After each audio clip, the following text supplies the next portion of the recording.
गुरुभ्यो नमः। आजन्मचीर्णबहुदोषिण ईश जातु त्वत्पादनीरजयुगं हृदि कुर्वतोऽल्पं देवापराधमनवेक्ष्य च वीक्ष्य भक्तिं वासिष्ठकृष्ण मम देहि करावलम्बं। नमस्ते पञ्चकालज्ञा पञ्चकालपरायण पञ्चकालैकमनसां त्वमेव गतिरव्ययः। करुणापूर्णहृदया शङ्खचक्रगदाधर अमृतानन्दपूर्णाभ्यां ಲೋಚನಾಭ್ಯಾಂ ವಿಲೋಕಯ. ಚಾರುಚರಣ ತೋರಿ ಎನಗೆ ಪಾರುಗಾಣಿಸಯ್ಯ, ಕೊನೆಗೆ ಭಾರ ಹಾಕಿರುವೆ ನಿನಗೆ ನಾರಸಿಂಹನೇ. ನಿಮ್ಮೆಲ್ಲರ ಹೃದಯದಲ್ಲಿ ಅನುಗ್ರಹಪೂರ್ವಕವಾಗಿ ಕುಳಿತಿರ್ತಕ್ಕಂಥ ಸಮಸ್ತ ಗುರು ಪರಂಪರೆಗೆ, ಸಮಸ್ತ ಋಷಿ ಪರಂಪರೆಗೆ ಪ್ರತ್ಯೇಕವಾದ ವಂದನೆಗಳನ್ನು ಸಲ್ಲಿಸ್ತಾ, ಇವತ್ತಿನ ಒಂದು ಋಷಿ ಚಿಂತನೆಯಲ್ಲಿ ಪರಮ ಭಾಗವತರನ್ನು ಕೊಂಡಾಡುವುದು ಪ್ರತಿದಿನವೂ ಎಂಬ ಜಗನ್ನಾಥದಾಸಾರ್ಯರ ಆದೇಶದಂತೆ ಮಾಡ್ತಾ ಇರತಕ್ಕಂಥ ಋಷಿ ಚಿಂತನೆಯಲ್ಲಿ ನಾವು ಇವತ್ತಿನ ದಿನ ಶತಾನಂದ ಮಹರ್ಷಿಗಳ ಬಗ್ಗೆ ತಿಳಿಯೋಣ. ಶತಾನಂದ ಮಹರ್ಷಿಗಳ ಬಗ್ಗೆ ನಾವು ಚೈತ್ರ ಮಾಸದಲ್ಲಿ ಬಹಳ ವಿಶೇಷವಾದಂತಹ ಅವರ ಸ್ಮರಣೆ ನೋಡಿ. ಇಷ್ಟು ದಿನಗಳಲ್ಲಿ ನಾವು 58ನೇ ಋಷಿ ಮುನಿಗಳಾಗಿ ಶತಾನಂದ ಮಹರ್ಷಿಗಳು ಅದು ಚೈತ್ರ ಮಾಸದಲ್ಲಿ ಬಂದಿದ್ದಾರೆ ಅಂದರೆ ಅದು ಕೇವಲ ಭಗವಂತ ಮೋಕ್ಷಪ್ರದನಾದಂತಹ ರಾಮನ ಅನುಗ್ರಹ. ರಾಮ ಸೀತಾರಾಮನಾದನಲ್ಲ, ಆ ಸೀತಾರಾಮನಾಗೋದಕ್ಕೆ ವಸಿಷ್ಠರು ಎಷ್ಟು ಪ್ರಮುಖ ಕಾರಣವೋ ಶತಾನಂದ ಋಷಿಗಳು ಅಷ್ಟೇ ಪ್ರಮುಖ ಕಾರಣರಾಗಿದ್ದಾರೆ. ರಾಮ ಸೀತಾರಾಮನಾದ. ರಾಮ ನೋಡಿ, ಕೋದಂಡ ರಾಮ ಅಲ್ಲ, ಆದರೆ ಸೀತಾರಾಮನಾದ, ಪಟ್ಟಾಭಿರಾಮನಾದಂತಹ ಒಂದು ವಿಶೇಷವಾದ ಕ್ಷಣಗಳಿಗೆ ಸಾಕ್ಷೀಭೂತರಾದಂತಹ ಮಹರ್ಷಿಗಳು ಅನೇಕರಿದ್ದಾರೆ. ಅದರಲ್ಲಿ ಜನಕರಾಜನ ಕುಲಪುರೋಹಿತರಾದಂತಹ ಶತಾನಂದ ಮಹರ್ಷಿಗಳು. ಚೈತ್ರ ಮಾಸದಲ್ಲಿ ಇವರ ಒಂದು ಚಿಂತನೆ ಬಹಳ ವಿಶೇಷವಾಗಿದೆ. ಇದನ್ನು ಯಥಾಮತಿಯಾಗಿ ಋಷಿಗಳು ಬಹಳ ದೊಡ್ಡವರು, ಅನಂತಪಟ್ಟು ದೊಡ್ಡವರು.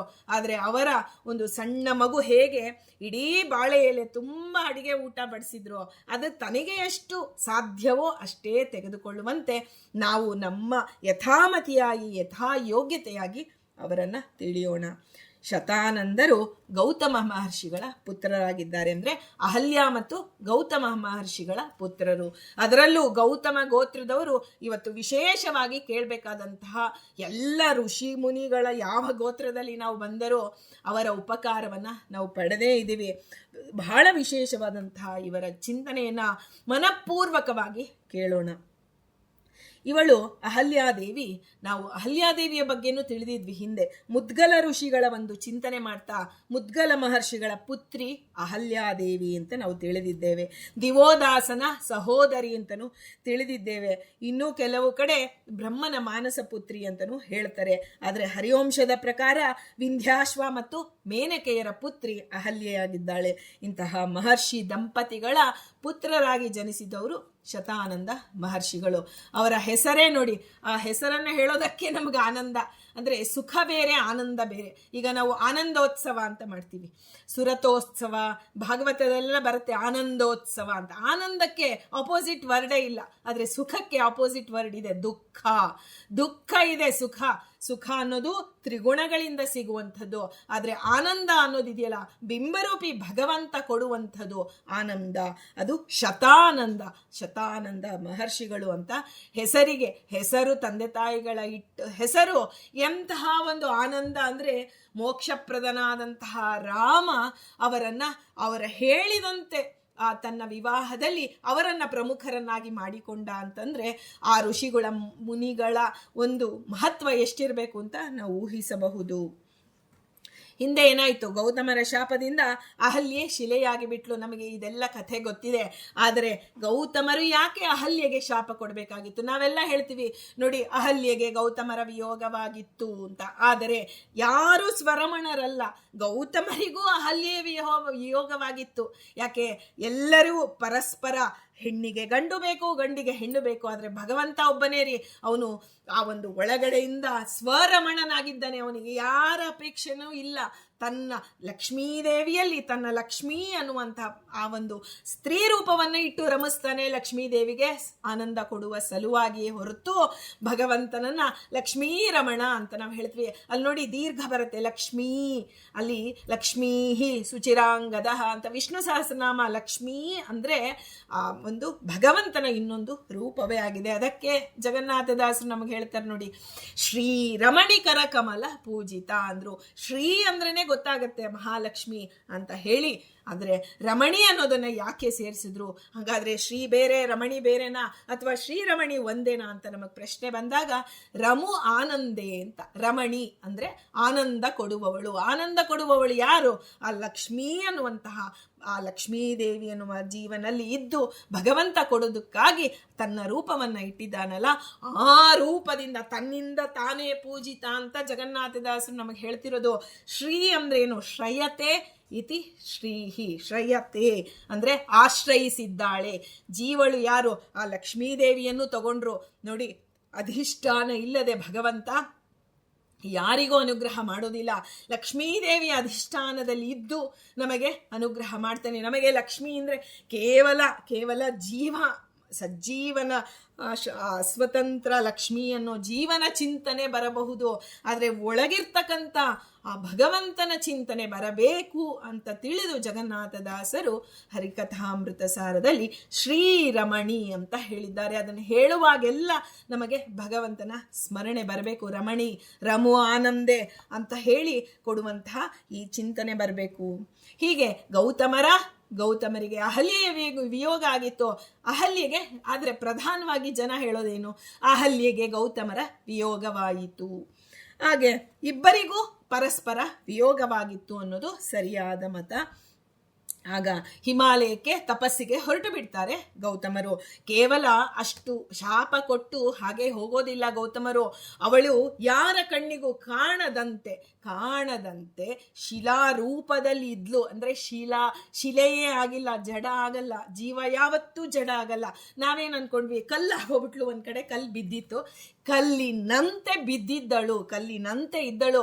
ರಾಮ ಬರ್ತಾನೆ, ನನ್ನ ಗಂಡ ಬರ್ತಾರೆ, ನಾನು ಮಾಡಿದ ಪಾಪಗಳು ಸವಿಬೇಕಾದ್ರೆ ನಾವು ಪ್ರತಿನಿತ್ಯದ ಬದುಕಿನಲ್ಲಿ ಅದಕ್ಕೆ ಪ್ರಾಯಶ್ಚಿತ್ತವೂ ಇರಬೇಕು, ಪಶ್ಚಾತ್ತಾಪವೂ ಇರಬೇಕು. ಹೀಗಾಗಿ ಅವಳು ಕಲ್ಲಾಗೋದ್ಲು ಅಂದ್ರೆ ಹೇಗೆ ಸಾಧ್ಯ? ಜೀವ ಜಡ ಆಗೋದಿಲ್ಲ ಅಂದಮೇಲೆ ಅವಳು ಕಲ್ಲಿನಂತೆ ಯಾರ ಕಣ್ಣಿಗೂ ಕಾಣಿಸ್ತಿರ್ಲಿಲ್ಲ. ಯಾಕಂದ್ರೆ ಅಹಲ್ಯೆ ಬಹಳ ಸೌಂದರ್ಯವತಿಯಾಗಿದ್ಲು. ಹೀಗಿರುವಾಗ ಆ ಸೌಂದರ್ಯ ಅವಳಿಗೆ ಜೀವನಕ್ಕೆ ಕೆಡುಕಾಗಬಾರ್ದು ಅಂತ ಹೇಳಿ ಆ ಗೌತಮರು ಅದಕ್ಕೆ ತಕ್ಕ ವ್ಯವಸ್ಥೆ ಮಾಡಿ ಹಿಮಾಲಯಕ್ಕೆ ತಪಸ್ಸಿಗೆ ಹೊರಟು ಹೋಗ್ತಾರೆ. ಆಗ ಬಾಲಕರಾದಂತಹ ಶತಾನಂದರು ಗುರುಕುಲದಲ್ಲಿ ಅಭ್ಯಾಸ ಮುಗಿಸಿ ಜನಕ ಮಹಾರಾಜನ ಆಸ್ಥಾನವನ್ನ ಸೇರ್ತಾರೆ.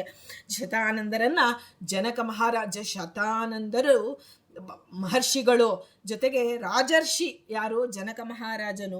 ಅವನು ಪುರೋಹಿತರನ್ನಾಗಿ ಸ್ವೀಕಾರ ಮಾಡ್ತಾನೆ. ಜನಕ ಮಾಡ್ತಿರ್ತಕ್ಕಂಥ ಯಜ್ಞದ ಬಗ್ಗೆ ಹೇಳ್ತಾರೆ. ಅವನ್ ಶತಾನಂದರ ಚರಿತ್ರೆಯಲ್ಲಿ ಬಹುಧನ ವ್ಯಯಯುಕ್ತವಾದಂತಹ ಯಜ್ಞ ಯಾಗಾದಿಗಳನ್ನ ಜನಕ ಮಹಾರಾಜ ಮಾಡ್ತಾ ಇದ್ದ. ಅದು ಯಾರ ಪೌರೋಹಿತ್ಯದಲ್ಲಿ? ಆ ಒಂದು ಶತಾನಂದರ ಪೌರೋಹಿತ್ಯದಲ್ಲಿ ಬಹುಧನ ವ್ಯಯಯುಕ್ತವಾದಂತಹ, ಅಂದ್ರೆ ಬಹಳವಾದಂತಹ ಧನವನ್ನ ವ್ಯಯ ಮಾಡಿ, ಅಂದರೆ ಅದನ್ನ ಖರ್ಚು ಮಾಡಿ ಸಾಧನೆಯನ್ನ ಮಾಡಿಕೊಳ್ಳುತ್ತಿದ್ದಂಥ ರಾಜರ್ಷಿಯಾಗಿದ್ದ ಜನಕ ಮಹಾರಾಜ. ನಮಗೆಲ್ಲ ತಿಳಿದಿದೆ, ಸೀತಾದೇವಿ ಆ ಜನಕರಾಜನ ಸಾಕು ಮಗಳು. ಅವನು ಉಳಿಯುವಾಗ ಇನ್ನೇನು ಆ ಒಂದು ಇದನ್ನ ಮಾಡಬೇಕು, ಆ ಯಜ್ಞ ಯಾಗಗಳನ್ನ ಮಾಡುವಾಗ ಒಳಗಡೆ ಭೂಮಿ 10 ಅಡಿ ಶುದ್ಧವಾಗಿರ್ಬೇಕು, ಅದಕ್ಕಾಗಿ ಉಳಿಸ್ತಾ ಇದ್ದ ನೇಗಿಲಿನಿಂದ. ಆಗ ಅವನಿಗೆ ಸಿಕ್ಕಂತಹ ಮಗಳು ಸೀತಾದೇವಿ. ಆಕಾಶವಾಣಿ ಆಗಿದೆ, ಇವಳನ್ನ ನಿನ್ನ ಮಗಳಂತೆ ಪೋಷಿಸು. ದೇವ ಬಂದು ಸ್ವೀಕಾರ ಮಾಡ್ತಾನೆ. ಆಗ ಶತಾನಂದರ ಪೌರೋಹಿತ್ಯದಲ್ಲಿ ಸೀತಾದೇವಿಯನ್ನು ಪ್ರಪ್ರಥಮವಾಗಿ ತೆಗೆದುಕೊಂಡು ಕುಲಪುರೋಹಿತರು ಜನಕ ಮಹಾರಾಜನಿಗೆ ಕೊಡ್ತಾರೆ. ಎಂತಹ ಸೌಭಾಗ್ಯ ಆ ಶತಾನಂದರದು! ಆ ತಾಯಿ ಮಹಾಲಕ್ಷ್ಮಿಯನ್ನ ತಮ್ಮ ಕೈಯಲ್ಲಿ ಹಿಡಿದಿದ್ದಾರೆ ಅಂದ್ರೆ ಅವರ ಸ್ಮರಣೆಯನ್ನ ಮಾಡಿ ಅವರ ಪೌರೋಹಿತ್ಯದಲ್ಲಿ ನಡೆದಂತಹ ಎಲ್ಲ ಯಜ್ಞಯಾಗಾದಿಗಳಿಗೆ ಲಕ್ಷ್ಮೀನಾರಾಯಣರು ಪ್ರಸನ್ನರಾಗಿರ್ತಾರೆ. ಹೀಗೆ ವಿಶ್ವಾಮಿತ್ರರು ಆ ಒಂದು ಈ ಕಡೆಯಲ್ಲಿ ಬರೋಣ ನಾವು. ವಿಶ್ವಾಮಿತ್ರರು ಆ ದಶರಥ ಮಹಾರಾಜನ ಬಳಿಯಿಂದ ರಾಮ ಲಕ್ಷ್ಮಣರನ್ನ ಕರೆದುಕೊಂಡು ಬಂದು ಯಜ್ಞ ಯಾಗಾದಿಗಳನ್ನೆಲ್ಲ ತಮಗೆ ಏನು ಖರದೂಷಣಾದಿಗಳನ್ನೆಲ್ಲ ಸಂಹಾರ ಮಾಡಿಸಿ ಆ ಒಂದು ನಿರ್ವಿಘ್ನವಾಗಿ ಯಜ್ಞ ಯಾಗಾದಿಗಳು ನಡೆಯೋದಕ್ಕೆ ಏರ್ಪಾಟಾದ್ಮೇಲೆ ಮುಂದಿನ ಕೆಲಸ ಮಾಡಿದ್ದೆ ವಿಶ್ವಾಮಿತ್ರರು ಯಾರು? ಜನಕ ಮಹಾರಾಜನ ರಾಜಧಾನಿಯಾದಂಥ ಮಿಥಿಲೆಗೆ ಪ್ರಯಾಣ ಮಾಡ್ತಾರೆ. ರಾಜಪುತ್ರರೊಡನೆ ಪ್ರಯಾಣ ಮಾಡಿದರು. ಆದರೆ ಅವರ ಆ ಒಂದು ಇದರಲ್ಲಿ ಹೇಗೆ ಬರುತ್ತೆ, ಅಲ್ಲಿ ವಾಲ್ಮೀಕಿಗಳು ಹೇಳ್ತಾರೆ, ಶತಾನಂದರನ್ನೇ ಪುರೋಹಿತನಾಗಿ ಉಳ್ಳಂತಹ ಜನಕ ಮಹಾರಾಜನ ಆಸ್ಥಾನಕ್ಕೆ ಕುರಿತು ಹೊರಟರು. ಅಂದ್ರೆ ಹಿಂದೆ ಎಲ್ಲ ಗುರುತಿಸ್ತಾ ಇದ್ದಿದ್ದು ಗೋತ್ರದಿಂದ. ಈಗ ನಾವು ಮಧ್ಯಗೇಹ ಭಟ್ಟರು ಅಂತ ನಾವು ಹೇಳ್ತೀವಲ್ವಾ, ಅಲ್ಲಿ ಅವರನ್ನು ಹೇಗೆ ಗುರುತಿಸ್ತಿದ್ರು ಋಷಿ ಮುನಿಗಳು ವೇದ ಕಾಲದಲ್ಲಿ? ಅಂದ್ರೆ ಗೋತ್ರದಿಂದ ಗುರುತಿಸ್ತಿದ್ರು. ಇಂತಹ ಗೋತ್ರದವರು ಬಂದ್ರು.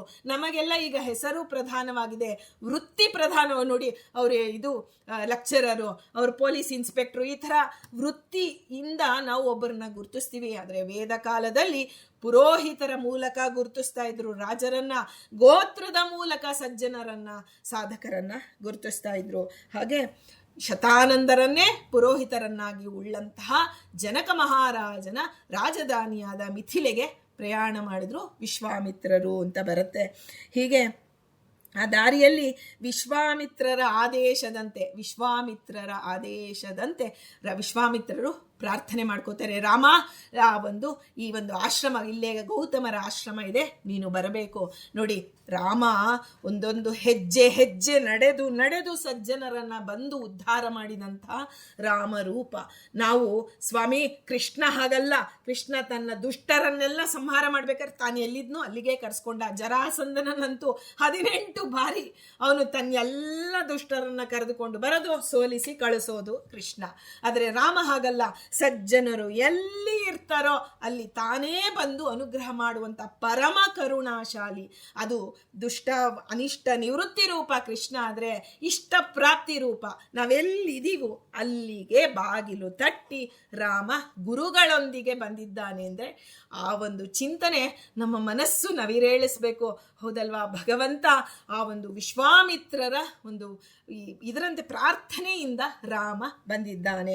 ರಾಮನನ್ನ ಪ್ರಾರ್ಥನೆ ಮಾಡ್ತಾರೆ, ಸ್ವಾಮಿ ಅಹಲ್ಯೆಯ ಉದ್ಧಾರವಾಗಬೇಕಾಗಿದೆ, ಗೌತಮರ ಆಶ್ರಮಕ್ಕೆ ಹೋಗೋಣ. ಗೌತಮರು ಇಲ್ಲ, ಆದರೆ ಗೌತಮರ ಆಶ್ರಮಕ್ಕೆ ಹೇಗೆ ಹೋಗೋದು? ಇವತ್ತು ಒಬ್ಬ ಮನೆ ಯಜಮಾನ ಇಲ್ಲ ಅಂದ್ರೇನೆ ಅಲ್ಲಿ ದೊಡ್ಡವರು ಬರೋದಿಲ್ಲ. ಮನೆ ಯಜಮಾನ ಬಂದ ಮೇಲೆ ಬರ್ತೇವೆ. ಅದೇ ಹೇಗೆ ನಾವು ಇವನನ್ನ ಚಿಕೇತನ ನೆನಪಿಸ್ಕೋಬೇಕು. ಯಮದೇವರು ಇಲ್ಲ ಅಂದಾಗ 3 ದಿನ ಹೊರಗೆ ಕೂತು ಉಪವಾಸ ಮಾಡಿ ಯಮದೇವರು ಬಂದ ಮೇಲೆ ಒಳಗೆ ಹೋಗಿದಂತ ಒಬ್ಬ ದಿಟ್ಟ ಬ್ರಹ್ಮಚಾರಿ ನಚಿಕೇತ.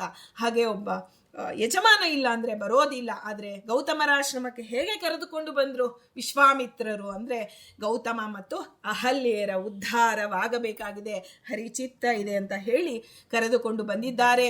ಅಲ್ಲಿ ಆಶ್ರಮದ ಹೊರಗೆ ಕಲ್ಲಿನಂತೆ ಬಿದ್ದಿದ್ದಾಳೆ ಅಹಲ್ಯೆ. ಅದನ್ನ ನೋಡಿದಾಗ ಆ ಒಂದು ಭಗವಂತ ತಾನು ಅವನ ಕಣ್ಣಿನಲ್ಲಿ, ಭಗವಂತನ ಕಣ್ಣಿನಲ್ಲಿ ಆನಂದಾಶ್ರು ಬರುತ್ತಂತೆ. ಯಾಕೆ ಆ ಅಹಲ್ಯೆಯನ್ನು, ಹಲ್ಯ ಅಂದ್ರೆ ದೋಷ, ಅಂದ್ರೆ ಇಲ್ಲ, ಅಂದ್ರೆ ಅಹಲ್ಯ ಅಂದ್ರೆ ದೋಷರಹಿತಳು ಅಂತಾನೆ ಹೆಸರಿದ್ದಾಗ್ಲೂ ಇವಳು ತನ್ನ ಗಂಡನನ್ನ ವಿಯೋಗ ಮಾಡಿಕೊಂಡ್ಲಲ್ಲ. ದೇವ ಕಾರ್ಯದಿಂದ ಋಷಿ ಮುನಿಗಳ ಒಂದು ಗೌತಮರ ತಪಸ್ ಮಾಡ್ತಿದ್ವಿ. ಯಾಕೆ ದೇವೇಂದ್ರ ಹಾಗೆ ಮಾಡಿದ? ಸಾಮಾನ್ಯವಾಗಿ ಇಂದ್ರದೇವರನ್ನ ಅಹಲ್ಯ ಜಾರ ಅಂತೆಲ್ಲ ಕರೀತಾರೆ. ಆದ್ರೆ ಈ ಪ್ರಸಂಗದಲ್ಲಿ ಚೆನ್ನಾಗಿ ಅರ್ಥ ಮಾಡ್ಕೊಳ್ಬೇಕು. ಇಂದ್ರದೇವರು ಆ ಗೌತಮರ ಒಂದು ತಪಸ್ಸು ಅಧಿಕವಾಗಿ ಹೋಗಿತ್ತು. ಆ ಅಧಿಕವಾದ ತಪಸ್ಸು ಆ ನಿರಪರಾಧಿಯಾದಂಥ ಅಹಲ್ಯೆಗೆ ಶಾಪ ಕೊಟ್ಟಾಗ್ಲೇ ಅದು ಕಡಿಮೆ ಆಗ್ತಿತ್ತು. ದೇವ ಕಾರ್ಯಕ್ಕಾಗಿ ಇವಳು ತನ್ನ ಒಂದು ಜೀವನವನ್ನ ಇಷ್ಟು ವರ್ಷಗಳ ಕಾಲ ಪತಿಯಿಂದ ಯೋಗ ಆಯ್ತಲ್ಲ ಅಂತ ಹೇಳಿ ರಾಮನ ಕಣ್ಣಿನಲ್ಲಿ ಅಂತಹ ಸೂಕ್ಷ್ಮ ಹೃದಯಿ ರಾಮ. ಕಣ್ಣಿನಲ್ಲಿ ನೀರು ಬಂದು ಆ ಕಣ್ಣಿನ ನೀರು ಆ ಒಂದು ಬರುತ್ತೆ. ಬಂದಾಗ ಏಕಕಾಲಕ್ಕೆ ಅವನ ಪಾದ ಹಾಗೂ ಅವನ ಕಣ್ಣೀರಿನ ಸ್ಪರ್ಶ ಆಗತ್ತೆ ಅಹಲ್ಯೆಗೆ. ಆಗ ಅಹಲ್ಯೆಗೆ ಶಾಪ ವಿಮೋಚನೆ ಆಯಿತು. ತತ್ಕ್ಷಣದಲ್ಲಿ ಹಿಮಾಲಯದಿಂದ ಕಾಯ್ತಾ ಇದ್ರು ಗೌತಮರು. ರಾಮ ಬರ್ತಾನೆ ನನ್ನ ಆಶ್ರಮಕ್ಕೆ, ನಾನು ಅವನಿಗೆ ಎಲ್ಲ ಆದರ ಆತಿಥ್ಯಗಳನ್ನು ಮಾಡಬೇಕು, ಅದು ದಂಪತಿ ಸಮೇತವಾಗಿ ಮಾಡಬೇಕು ಅಂತ ಕಾಯ್ತಾ ಇದ್ರು. ಆ ಕ್ಷಣದಲ್ಲಿ ಹಿಮಾಲಯದಿಂದ ಬಂದೇ ಬಿಟ್ಟಿದ್ದಾರೆ ಯಾರು? ಗೌತಮರು. ಹೀಗಿರುವಾಗ ಆ ಅಹಲ್ಯೆ ಮತ್ತು ಗೌತಮರಿಂದ ಪ್ರಾರ್ಥಿತನಾಗಿ ಭಗವಂತ ಅಹಲ್ಯೆಗೆ ಚೆನ್ನಾಗಿ ಅನುಗ್ರಹ ಮಾಡ್ದ. ನೋಡಿ, ದೇವ ಅನುಗ್ರಹ ಮಾಡಿದ್ರೆ ಸರ್ವೋತ್ತಮನಾದ ನಾರಾಯಣ ಅನುಗ್ರಹ ಮಾಡ್ದ. ಆದರೂ ಎಲ್ಲರೂ ಅಹಲ್ಯೆಯನ್ನ ಜಾರ, ಅಹಲ್ಯ ಜಾರ ಅಂತ ಇಂದ್ರದೇವರನ್ನ ಕರಿಬಾರ್ದು, ಅಹಲ್ಯೆ ಪರಿಶುದ್ಧಳು ಅಂತ ಹೇಳೋದಕ್ಕೆ ಅಹಲ್ಯೆಯ ಮಗಳು ಅಂಜನಾದೇವಿ, ಅಂಜನಾ ಮತ್ತು ಕೇಸರಿಯ ಕಪಿಯಾಗಿ ಹನುಮಂತ ದೇವರೇ ಜನಿಸಿ ಬಂದು ಬಿಟ್ರು. 21 ಕುಲ ಶುದ್ಧವಾಗಿರಬೇಕು, ಮಾತೃಕುಲ ಪಿತೃಕುಲ ಅಂತ ಹೇಳ್ತಾರೆ. ಒಬ್ಬ ಅಪರೋಕ್ಷ ಜ್ಞಾನಿ ಜನಿಸಬೇಕಾದ್ರೆ 32 ಸಲ್ಲಕ್ಷಣೋಪೇತರಾದ ವಾಯುದೇವರು ಅವರನ್ನ ಆಯ್ಕೆ ಮಾಡಿಕೊಂಡರು. ಅಂದ್ರೆ ಅಹಲ್ಯೆ ಇನ್ನೆಷ್ಟು ರೀತಿಯಲ್ಲಿ ಪರಿಶುದ್ಧಳಾಗಿರ್ಬೇಕು. ಅಹಲ್ಯ, ದ್ರೌಪದಿ, ಸೀತಾ, ತಾರಾ, ಮಂಡೋದರಿ ತಥಾ ಪಂಚಕಂ ನ ಸ್ಮರೇ ನಿತ್ಯಂ ನಿತ್ಯ ಪಾತಕ ನಾಶನಂ. ಇವರೆಲ್ಲರನ್ನ ಸ್ಮರಣೆ ಮಾಡಿದ್ರೆ ನಾವು ಮಾಡಿದ ತಪ್ಪುಗಳು, ಆ ಪಾತಕಗಳು ಹೋಗುತ್ತೆ ಅಂದಮೇಲೆ ಅವರು ಹೇಗೆ ಪಾತಕಿಗಳಾಗ್ತಾರೆ ಅನ್ನೋ ಚಿಂತನೆ, ಜಿಜ್ಞಾಸೆ ನಮಗೆ ಬರಬೇಕು.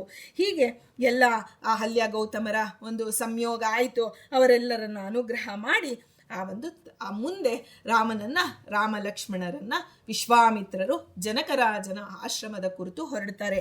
ಆಗ ಅಲ್ಲಿರ್ತಕ್ಕಂಥ ಒಬ್ಬ ದೂತ ಅಲ್ಲಿ ಈಗಾಗಲೇ ಹೋಗಿ ಜನಕ ಮಹಾರಾಜನಿಗೆ ಹೇಳ್ತಾನೆ, ವಿಶ್ವಾಮಿತ್ರರು ಬರ್ತಾ ಇದ್ದಾರೆ ರಾಮನನ್ನ ಕರೆದುಕೊಂಡು ಅಂತ. ಆಗ ಕ್ಷಣದಲ್ಲಿ ತಮ್ಮ ಪುರೋಹಿತರಾದಂತಹ ಶತಾನಂದರನ್ನ ಮುಂದೆ ಮಾಡಿಕೊಂಡು, ನಾವು ಹೇಗೆ ಒಂದು ಮದುವೆ ಮಾಡ್ಬೇಕಾದ್ರೆ ಒಂದು ಕಳಶಗಿತ್ತಿ ಅಂತ ಮಾಡ್ತೀವಿ, ಕಳಶಗಿತ್ತಿ ಮುಂದೆ ಇರಬೇಕು. ಪ್ರತಿಯೊಬ್ಬ, ಅದು ಚಿಕ್ಕ ಮಗುವೇ ಆಗಿರ್ಲಿ ದೊಡ್ಡವರೇ ಆಗಿರ್ಲಿ, ಮೊದಲು ಕಲಶಗಿತ್ತಿ, ಕಲಶದಲ್ಲಿ ಎಲ್ಲ ವರುಣನ ಎಲ್ಲ ಆವಾಹನೆಗಳನ್ನ, ಎಲ್ಲ ಗಂಗಾದಿ ತೀರ್ಥಗಳನ್ನ ಆವಾಹನೆ ಮಾಡಿರ್ತಾರೆ. ಅದಕ್ಕಾಗಿ ಹೇಗೆ ಕಳಶಗಿತ್ತಿಗೆ ಪ್ರಾಧಾನ್ಯತೆಯೋ ಹಾಗೆ ಪ್ರಮುಖವಾಗಿ ನಾವು ಯಾವುದೇ ಒಂದು ಮದುವೆ ಆಗಲಿ ನೋಡಿ, ಪುರೋಹಿತರನ್ನ ಮುಂದಿಟ್ಕೊಂಡು ಎಲ್ಲ ಕೆಲಸವನ್ನ, ವಿವಾಹಾದಿ ಕೆಲಸಗಳನ್ನ, ದೊಡ್ಡವರನ್ನ ನಾವು ಈಗ ನಮ್ಮ ಮನೆಗೆ ಬಂದ್ರು, ಸ್ವಾಮಿಗಳು ಬಂದ್ರು, ದೊಡ್ಡವರು ಬಂದ್ರು ಅಂದ್ರೆ ನಮ್ಮ ಮನೆಯ ಪುರೋಹಿತರನ್ನ ಮುಂದೆ ಬಿಟ್ಟು ಅವರ ಮೂಲಕ ದೊಡ್ಡವ್ರನ್ನ ನಾವು ಆಹ್ವಾನ ಮಾಡ್ತೇವೆ.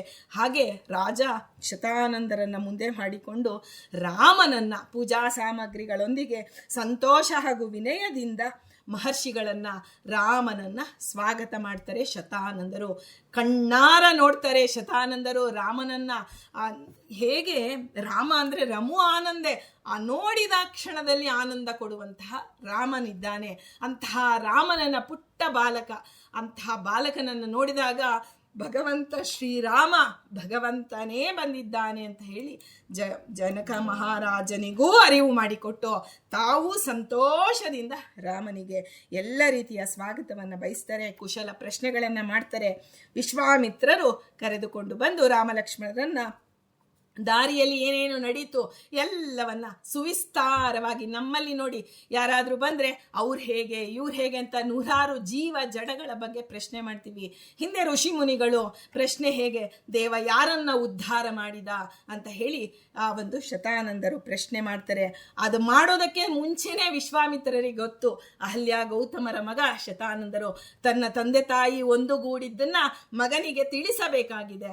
ಅದನ್ನ ಹೇಳ್ತಾ ವಿವರವಾಗಿ ಪ್ರಾಯಶ್ಚಿತ್ತಗಳಿಂದ ಅವಳು ಪರಿಶುದ್ಧಳಾಗಿದ್ದಂತಹ ಅಹಲ್ಯೆಯನ್ನು ಪರಿಗ್ರಹ ಮಾಡಿದರು ಗೌತಮರು ಅಂತ ಅಷ್ಟೇ ಹೇಳಿಬಿಡ್ತಾರೆ.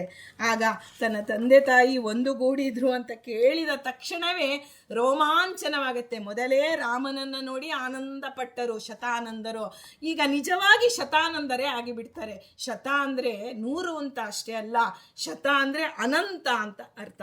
ಅನಂತವಾದ, ನನಗೆ ಅವರಿಗೆ ಎಣಿಸೋದಕ್ಕೆ ಆಗದಷ್ಟು ಆನಂದವಾಗುತ್ತೆ ರಾಮನನ್ನ ನೋಡಿ. ತಂದೆ ತಾಯಿಗಳನ್ನು ಒಂದುಗೂಡಿಸಿದ ಈ ರಾಮ ಅಂದ ಮೇಲೆ ಇನ್ನೂ ಹೆಚ್ಚಿನ ಆನಂದ ಆಗುತ್ತೆ. ಅವರು ತಮ್ಮ ತಪಸ್ಸಿನಿಂದ ಏನು ತಾವು ಒಂದು ದಿವ್ಯ ತೇಜಸ್ಸನ್ನ, ದಿವ್ಯ ಜ್ಞಾನವನ್ನ ಸಂಪಾದನೆ ಮಾಡಿದ್ರು, ಅದೆಲ್ಲದಕ್ಕೂ ಮಿಗಿಲಾದ ಆನಂದ ಶತಾನಂದರಿಗಾಯಿತು ಅಂತ ನಾವು ಕೇಳ್ತೀವಿ. ಇದಕ್ಕಾಗಿ ಅವರು ಕಾದಿದ್ರು, ಇಂತಹ ಸುದಿನಕ್ಕಾಗಿ ತನ್ನ ತಂದೆ ತಾಯಿಗಳು ಒಂದುಗೂಡಬೇಕು ಅಂತ ಹೇಳಿ ಕಾದಿದ್ರು ಶತಾನಂದರು. ಆದರೆ ಆ ಒಂದು ವಿಶ್ವಾಮಿತ್ರರು ಅಹಲ್ಯೆಯ ಒಂದು ಉದ್ಧಾರದ ಕಥೆಯನ್ನು ಒಂದು ಸಂಕ್ಷಿಪ್ತದಲ್ಲಿ ಒಂದೇ ಒಂದು ವಾಕ್ಯದಲ್ಲಿ ಹೇಳಿದಾಗ, ಆಗ ಶತಾನಂದರು ವಿಶ್ವಾಮಿತ್ರರನ್ನ ಪ್ರಶ್ನೆ ಮಾಡ್ತಾರೆ. ಅವರಿಗೆ ಎಷ್ಟು ಒಳಗಡೆಯಿಂದ ಉದ್ವೇಗ ಬರುತ್ತೆ ನೋಡಿ. ಉದ್ವೇಗ ಅನ್ನೋದು ಮಹರ್ಷಿಗಳಿಗೆ ಅದು ಸೂಕ್ತ ಅಲ್ಲ. ಆದರೆ ತಂದೆ ತಾಯಿಗಳ ಸ್ಮರಣೆ ಬಂದಾಗ ಉದ್ವೇಗ ಬಂದೇ ಬಿಡುತ್ತೆ. ಅವರು ಕೇಳ್ತಾರೆ ವಿಶ್ವಾಮಿತ್ರನ, ಮಹರ್ಷಿಗಳೇ, ದೀರ್ಘಕಾಲ ನಮ್ಮ ತಾಯಿ ತಪಸ್ಸಿನಲ್ಲಿ ನಿರತಳಾಗಿದ್ಲಲ್ಲ, ಅವಳನ್ನು ನೀವು ರಾಜಪುತ್ರರಿಗೆ ತೋರಿಸಿದ್ರ? ಸರ್ವರಿಗೂ ಪೂಜಾರ್ಹನಾದಂಥ ಶ್ರೀರಾಮನನ್ನ ನಮ್ಮ ತಾಯಿ ಫಲಪುಷ್ಪಗಳಿಂದ ಸತ್ಕಾರ ಮಾಡಿದ್ಲ? ರಾಮನಿಗೆ ಅವಳ ಹಿಂದಿನ ಕಥೆಯನ್ನು ಅರುಹಿದ್ರ? ಅಲ್ಲಿ ಇಂದ್ರದೇವರ ಒಂದು ಏನು ನಡೀತೋ ಅದೆಲ್ಲ ಆ ಸಂದರ್ಭವನ್ನು ವಿವರಿಸಿದ್ರ? ಸಂದರ್ಶನವಾದ ಮೇಲೆ ನಮ್ಮ ತಂದೆ ಬಂದ್ರ? ಗೌತಮರ ಮನಸ್ಥಿತಿ ಹೇಗಿತ್ತು? ನನ್ನ ತಾಯಿ ತಂದೆಯನ್ನು ಸಂದರ್ಶಿಸಿ ನನ್ನ ತಾಯಿ ತಂದೆಯನ್ನು ಸಂದರ್ಶಿಸಿದ್ಲ? ಅವರಿಂದ ಸ್ವೀಕಾರ ಮಾಡಲ್ಪಟ್ಲ? ನನ್ನ ತಂದೆ ತಾಯಿ ಒಡಗೂಡಿ ಶ್ರೀರಾಮನನ್ನು ಸತ್ಕರಿಸಿದ್ರ? ನನ್ನ ತಂದೆಯ ಮನಸ್ಸು ಶಾಂತವಾಗಿತ್ತ? ಅವರು ಸಂತೋಷದಿಂದ ಶ್ರೀರಾಮನನ್ನು ಆಶೀರ್ವದಿಸಿ ನನ್ನ ತಾಯಿಯನ್ನು ಮನ್ನಿಸಿ ಸ್ವೀಕಾರ ಮಾಡಿದ್ರ? ಹೀಗೆ 18 ಪ್ರಶ್ನೆಗಳನ್ನು ಶತಾನಂದರು ಕೇಳ್ತಾರೆ.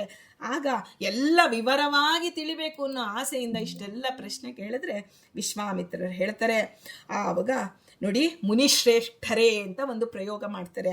ಮುನಿಶ್ರೇಷ್ಠರೇ, ಎಲ್ಲವೂ ಸುಲಲಿತವಾಗಿ ನಡೆದಿದೆ. ನಾನು ಮಾಡಬೇಕಾದಂತಹ ಕರ್ತವ್ಯವನ್ನು ನಾನು ಮಾಡಿದ್ದೇನೆ. ರೇಣುಕೆಯೊಡನೆ ಜಮದಗ್ನಿಯೊಡನೆ ಸೇರಿದ್ಲೋ ಹಾಗೆ ಅಹಲ್ಯೆ ಗೌತಮರೊಡನೆ ಸೇರಿದಳು ಅಂತ ಮಾತ್ರ ಉತ್ತರ ಕೊಡ್ತಾರೆ. ಇಷ್ಟೆಲ್ಲ ಪ್ರಶ್ನೆಗಳಿಗೆ ವಿಶ್ವಾಮಿತ್ರರು ಉತ್ತರ ಕೊಡೋದಿಲ್ಲ. ಅಂದರೆ ಒಂದೇ ಒಂದು ಸಾಲಿನಲ್ಲಿ ಉತ್ತರ ಕೊಡ್ತಾರೆ.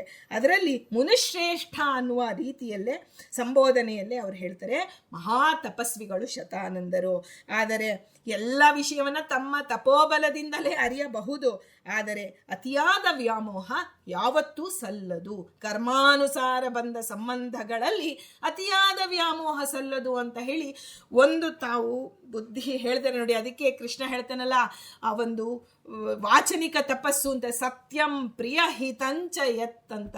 ಹಾಗೆ ಸತ್ಯವಾಗಿರಬೇಕು, ಪ್ರಿಯವಾಗಿರಬೇಕು, ಹಿತವಾಗಿರಬೇಕು ಅಂತಹ ಮಾತುಗಳನ್ನು ವಿಶ್ವಾಮಿತ್ರರು ಶತಾನಂದರಿಗೆ ಹೇಳ್ತಾರೆ. ಆಗ ಅವರು ವ್ಯಾಮೋಹ ಸಲ್ಲದು ಅಂತ ಮಹರ್ಷಿಗಳಿಗೆ ಗೊತ್ತಾಗುತ್ತೆ. ಆಗ ಅದನ್ನು ಅರ್ಥ ಮಾಡಿಕೊಂಡಂಥ ಶತಾನಂದರು ಮತ್ತೆ ತನ್ನ ತಾಯಿಯ ವಿಷಯವಾಗಿ ಯಾವ ಪ್ರಶ್ನೆಯನ್ನು ಮಾಡೋದಿಲ್ಲ. ತಾಯಿ ತಂದೆಯರು ಒಂದುಗೂಡಿದರು.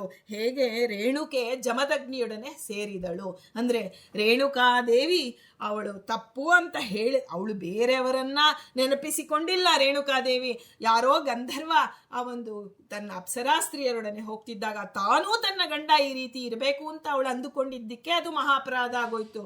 ಅವತ್ತು ಮರಳು ಉಸುಕಿನಲ್ಲಿ ಒಂದು ಕೊಡವನ್ನ ಮಾಡಿ ಅದರಿಂದ ನೀರು ತರ್ತಿದ್ಲು ರೇಣುಕೆ. ಆದರೆ ಏನಾಯಿತು, ಅವತ್ತು ಮಾಡಕ್ಕೆ ಹೋದ್ರೆ ಉಸುಕು ಆಗಲೇ ಇಲ್ಲ. ಉಸುಕಿನಲ್ಲಿ ಯಾವತ್ತಾದ್ರೂ ಕೊಡ ಮಾಡೋಕೆ ಸಾಧ್ಯವ? ಆದರೆ ರೇಣುಕಾ ತನ್ನ ಪಾತಿವ್ರತ್ಯದಿಂದ ಅದನ್ನು ಮಾಡಿ ನೀರನ್ನು ತರ್ತಿದ್ಲು. ಅವತ್ತು ಅವಳಿಗೆ ಆಗದೆ ಬಂದು ನಿಂತಾಗ ಜಮದಗ್ನಿಗಳು ಅವಳ ಒಂದು ಸಣ್ಣ ದೋಷವನ್ನ, ನನ್ನ ಹೆಂಡತಿ ಅನ್ನೋ ಪ್ರೀತಿ ಇತ್ತು ಯಾರಿಗೆ? ಜಮದಗ್ನಿ ಋಷಿಗಳಿಗೆ. ಪ್ರೀತಿಯಿಂದ ಅವರು ಹೇಳಿದ್ದು. ನಮಗೆ ಪ್ರೀತಿ ಯಾವುದು, ದ್ವೇಷ ಯಾವುದು, ಕೋಪ ಯಾವುದು ಅನ್ನೋದೇ ಅರ್ಥ ಆಗಲ್ಲ. ಮಹರ್ಷಿಗಳ ಒಂದು ಚರಿತ್ರೆ ಬಹಳ ಒಂದು ಸೂಕ್ಷ್ಮವಾಗಿರುತ್ತೆ.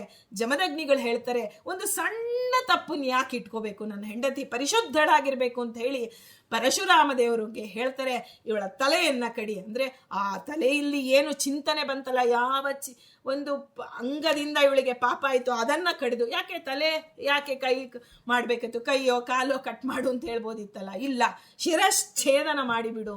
ಚಿಂತನೆ ಬಂದಿದ್ದು ಎಲ್ಲಿ? ಮನಸ್ಸಿನಲ್ಲಿ, ಆ ಒಂದು ಬುದ್ಧಿಯಲ್ಲಿ. ನಾನು ಇದನ್ನು ಮಾಡಬೇಕು, ನಾನು ನನ್ನ ಗಂಡನೊಂದಿಗೆ ಹೀಗೆ ಇರಬೇಕು ಅಂತ ಬುದ್ಧಿ ನಿಶ್ಚಯ ಮಾಡಿಬಿಟ್ಟಿತ್ತು. ಆಸೆ ಮನಸ್ಸಿನಲ್ಲಿ ಬರುತ್ತೆ, ಆದರೆ ಬುದ್ಧಿ ತಲೆಯಿಂದ ನಾವು ಹೇಳ್ತೀವಲ್ವಾ, ಒಂದು ನಮಸ್ಕಾರ ಮಾಡ್ಬೇಕಾದ್ರೆ ಉರಸ, ಶಿರಸ, ದೃಷ್ಟ್ಯ. ಶಿರಸ ಅಂದರೆ ಚಿಂತನೆಗಳು ಬುದ್ಧಿಯಿಂದ ಬಂತಲ್ಲ, ಅದಕ್ಕೆ ನಾವು ಒಂದು ಏನು ಕೊಟ್ಟಿದ್ದಾರೆ ಶಿಕ್ಷೆ ಅಂತ ಹೇಳಿ ಅವಳನ್ನು ಮತ್ತೆ ಪರಿಶುದ್ಧಳನ್ನಾಗಿ ಮಾಡಿದ್ರು. ಹಾಗೆ ಅವತ್ತು ಹೇಗೆ ರೇಣುಕೆ ಜಮದಗ್ನಿಯೊಡನೆ ಪರಿಶುದ್ಧಳಾಗಿ ಸೇರಿದಳು, ಹಾಗೆ ಅಹಲ್ಯೆಯು ಗೌತಮರೊಡನೆ ಸೇರಿದರು ಅಂತ ಹೇಳಿ ಶತಾನಂದರು ಅರ್ಥ ಮಾಡಿಕೊಂಡು ಹೆಚ್ಚು ಕೇಳೋದಕ್ಕೆ ಹೋಗೋದಿಲ್ಲ. ಹೇಗೆ ಮುನಿಶ್ರೇಷ್ಠ ಅಂದರೆ ತಮ್ಮ ತಪೋಬಲದಿಂದ ಎಲ್ಲವನ್ನ ಅತಿ ಕುತೂಹಲ ಯಾವತ್ತೂ ಮನುಷ್ಯನಿಗೆ ಒಳ್ಳೆಯದಲ್ಲ. ಜೀವ ಜಡಗಳ ಕುರಿತು ಅತೀ ಕುತೂಹಲ. ನಮಗೆಲ್ಲರಿಗೂ ಗಾಸಿಪ್ ಅಂದರೆ ಬಹಳ ಇಷ್ಟ. ಇನ್ನೊಬ್ಬರ ವಿಚಾರ ಮಾಡಬೇಕಂದ್ರೆ 10 ಬಾಯಿ ಆಗೋಗಿರುತ್ತೆ ನಮಗೆ.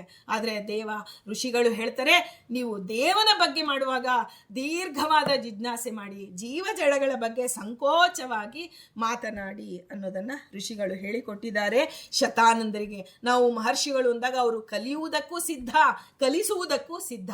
ಶತಾನಂದರು ಈ ಒಂದು ಜನಕ ಮಹಾರಾಜನಿಗೆ ಒಮ್ಮೆ ಅನಿಸ್ತಂತೆ, ನಾನು ಯಾವಾಗೂ ನನಗೆ ಸುಖವೇ ಆಗಬೇಕು. ವೆಂಕಟೇಶ ಕಲ್ಯಾಣದಲ್ಲಿ ನಮಗೆ ಬರುತ್ತೆ, ಶ್ರೀನಿವಾಸ ಕಲ್ಯಾಣದಲ್ಲಿ ಶತಾನಂದರು ಆ ಒಂದು ಕುಲಪುರೋಹಿತರಾಗಿರ್ತಕ್ಕಂತಹ ಶತಾನಂದರೇ ಕುಲಪುರೋಹಿತರಾಗಿ ಉಳ್ಳ ಜನಕರಾಜನಿಗೆ ಒಮ್ಮೆ ಅನಿಸ್ತು, ಸುಖವೇ ಆಗಬೇಕು ನನಗೆ, ದುಃಖ ಬೇಡವೇ ಬೇಡ.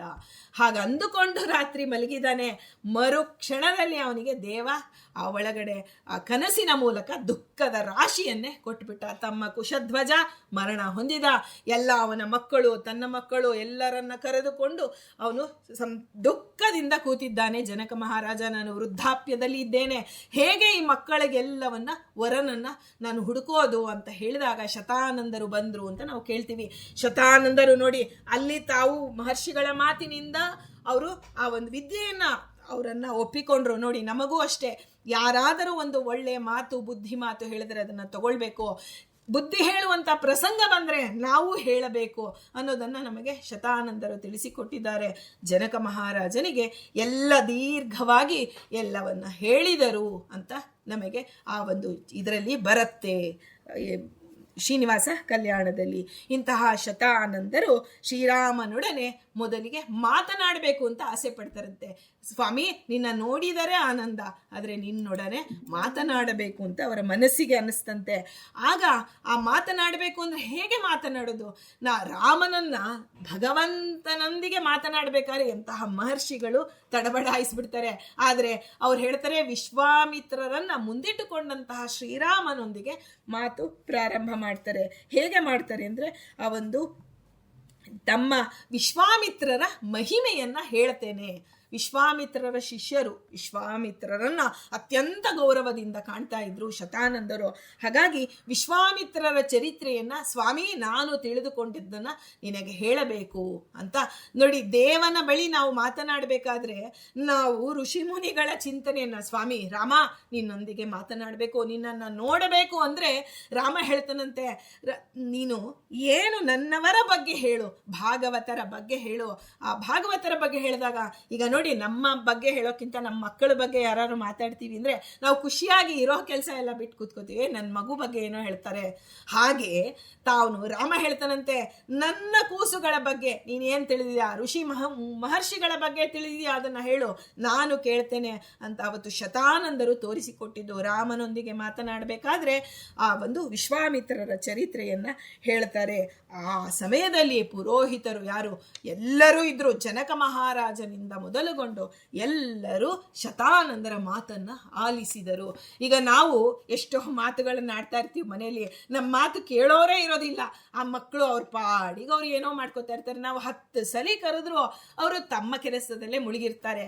ಆಗ ನಾವು ಅಲ್ಲಿರ್ತಕ್ಕಂತಹ ರಾಮನನ್ನ, ಆ ವಿಶ್ವಾಮಿತ್ರರಿಂದ ಒಡಗೂಡಿದ ರಾಮನನ್ನ ಚಿಂತನೆ ಮಾಡಿ ಅವತ್ತು ಹೇಗೆ ಶತಾನಂದರು ಮಾತನಾಡಿದರೋ ಹಾಗೆ ಇವತ್ತು ಅದನ್ನೆಲ್ಲವನ್ನ ಮನಸ್ಸಿನಲ್ಲಿ ತಂದುಕೊಂಡು ನಾನೊಂದು ಮಾತಾಡಿದರೆ 10 ಜನ ತಿರುಗಿ ನೋಡಿ ಕೇಳುವಂತೆ ನನ್ನ ಮಾತು ಇರಬೇಕು. ಭಗವಂತ ಅಲ್ಲಿ ನಿಂತು ಆಲಿಸಬೇಕು ಅನ್ನೋದು ನಮ್ಮ ಆಸೆ ಇದ್ದರೆ ಇವರನ್ನ ನೆನೆಯಬೇಕು ಅಂತ ಅವರ ಒಂದು ಚರಿತ್ರೆಯಲ್ಲಿ ಬರುತ್ತೆ. ಹೀಗೆ ದಶರಥ ಮಹಾರಾಜ ತನ್ನ ಪುರೋಹಿತರಾದಂತಹ ಶತಾನಂದರ ಅನುಮತಿಯನ್ನ ಪಡೆದು ನೋಡಿ, ಲಕ್ಷ್ಮೀದೇವಿಯನ್ನ ಕನ್ಯಾದಾನ ಮಾಡಿಕೊಡೋದಕ್ಕೆ ಸೀತಾದೇವಿಯನ್ನ ರಾಮನಿಗೆ ಶತಾನಂದರ ಅನುಮತಿಯನ್ನ ಪಡಿತಾನೆ. ಪುರೋಹಿತರು ಅಂತಹ ಉನ್ನತ ಸ್ಥಾನದಲ್ಲಿದ್ದವರು ಶತಾನಂದ ಮಹರ್ಷಿಗಳು. ಆಗ ಸಂಕಾಶ್ಯ ಒಂದು ನಗರದಲ್ಲಿದ್ದ ತಮ್ಮ ಕುಶಧ್ವಜ, ಅವನನ್ನು ಕರೆಸ್ದ. ಹೀಗೆ ಎಲ್ಲರೂ ಸೇರಿ ವಸಿಷ್ಠರು ಮತ್ತೆ ಜನಕ, ಶತಾನಂದರ ಸಮ್ಮುಖದಲ್ಲಿ ದಶರಥನ ವಂಶಾವಳಿಯನ್ನ ಒಂದು ವಿವರಿಸ್ತಾರೆ. ಈಗ ನಾವು ಯಾವುದೇ ಮದುವೆಗೆ ಹೋದರೆ ವಸಿಷ್ಠರು ಮತ್ತೆ ಶತಾನಂದರು ಈ ಎರಡು ಇದನ್ನ ಹಿಡಿದಿರ್ತಾರೆ, ತೆರೆ ಹಿಡಿದಿರ್ತಾರೆ. ಹಿಡಿದು ಆ ತೆರೆ ಹಿಡಿದು ಯಾರೋ ಇಬ್ರು ಬ್ರಾಹ್ಮಣರು ಹಿಡಿದಿರ್ತಾರೆ. ಆದ್ರೆ ನಮ್ಮ ಮನಸ್ಸಿಗೆ ಯಾರು ಬರ್ಬೇಕು ಗೊತ್ತಾ? ವಸಿಷ್ಠರು ಹಾಗೂ ಶತಾನಂದರು ಹಿಡಿದಿದ್ದಾರೆ. ನಾವು ಅವರಿಗೆ ನಮಸ್ಕಾರ ಮಾಡಬೇಕು. ಆ ತೆರೆ ಹಿಡಿದವ್ರಿಗೆ ಕರೆದು ಗೌರವದಿಂದ ಆದರ ಮಾಡಬೇಕು ಅಂತ ಶಾಸ್ತ್ರ ಹೇಳುತ್ತೆ. ಕೇವಲ ಯಾರೋ ಸಿಗ್ದವ್ರನ್ನ ಬಂದ್ಬಿಡಿ ನೀವೊಂಚೂರು ಹಿಡೀರಿ ಅಂತ ಅನ್ನೋದಿಲ್ಲ. ಅದಕ್ಕಾಗಿ ಅದನ್ನ ಹಿಡಿಯುವುದಕ್ಕೂ ಒಂದು ದೊಡ್ಡ ಒಂದು ಗೌರವಯುತವಾದ ಸ್ಥಾನ, ಅದಕ್ಕೆ ಮರ್ಯಾದೆ ಮಾಡಬೇಕು. ಅವರನ್ನ ತೆರೆಸಿದ ಮೇಲೆ ಅವರಿಗೆ ತಾವು ಧನವನ್ನ ಒಂದು ಆದರ ಮಾಡಿ ಅವರನ್ನ ಗೌರವಿಸಬೇಕು ಅಂತ ಒಂದು ವಿವಾಹ ಸಂಹಿತೆ ಹೇಳುತ್ತೆ. ಹಾಗೆ ಶತಾನಂದರು ಹಾಗೂ ವಸಿಷ್ಠರು ಈ ಸೀತಾದೇವಿಯ ಕಡೆ ಶತಾನಂದರು, ರಾಮದೇವರ ದಶರಥ ಮಹಾರಾಜನ ಕಡೆ ವಸಿಷ್ಠರು ಕುಲಪುರೋಹಿತರು ಅಂದ್ರೆ ಸಾಮಾನ್ಯ ಅಲ್ಲ. ಅವರ ಒಂದು ಅವರ ಒಂದು ಎತ್ತರದ ಸ್ಥಾನವೇ ದೊಡ್ಡದಾಗಿದೆ. ಹೀಗೆ ನಾವು ಒಂದು ಮದುವೆ ಮನೆಗೆ ಹೋದರೂ ಅದನ್ನ ಅವರನ್ನ ನೆನೆಯಬಹುದಾಗಿದೆ. ಸ್ವಾಮಿ, ಇಂತಹ ಶತಾನಂದರೆ ವಸಿಷ್ಠರ ಈ ಕಡೆ ಕುಲಪುರೋಹಿತರು ದಶರಥನ ರಾಮನ ವಂಶಾವಳಿಗಳನ್ನ ಹೇಳಿದಂತಹ ಶತಾನಂದರನ್ನ ನಾವು ಸ್ಮರಣೆ ಮಾಡಿದರೆ ನಾವು ನಮ್ಮ ಸಂತತಿ ಒಳ್ಳೆಯ ವಂಶಕ್ಕೆ ನಾವು ನಮ್ಮ ಮಕ್ಕಳನ್ನು ಧಾರೆ ಎದು ಕೊಡುವಂತಹ ಯೋಗ ನಮಗೆ ದೇವ ಕೊಡ್ತಾನೆ. ಹಾಗೆ ಜನಕನ ವಂಶಾವಳಿಯನ್ನ ಅವರು ಗುಣಗಾನವನ್ನ ಮಾಡ್ತಾರೆ ಶತಾನಂದರು. ಈ ಕಡೆ ವಸಿಷ್ಠರು ಮಾಡಿದರೆ ರಾಮನ ವಂಶಾವಳಿಯನ್ನ, ಸೀತೆಯ ವಂಶಾವಳಿಯನ್ನ ಶತಾನಂದರು ಮಾಡ್ತಾರೆ. ಹೆಣ್ಣು ಮಕ್ಕಳಿರುವಂತಹ ತಾಯಂದಿರು ಶತಾನಂದರನ್ನ ವಿಶೇಷವಾಗಿ ಸ್ಮರಣೆ ಮಾಡಿದರೆ ಅವರು ಒಳ್ಳೆಯ ವಂಶಕ್ಕೆ ಆ ಹೆಣ್ಣು ಮಕ್ಕಳನ್ನ ಧಾರೆ ಎರೆದು ಕೊಡುವಂತಹ ಯೋಗ ಸಿಗತ್ತೆ ಅಂತ ಶತಾನಂದ ಮಹರ್ಷಿಗಳ ಚರಿತ್ರೆಯಲ್ಲಿ ಬರುತ್ತೆ. ಹೀಗೆ ಸೀತಾರಾಮನಾದಂತಹ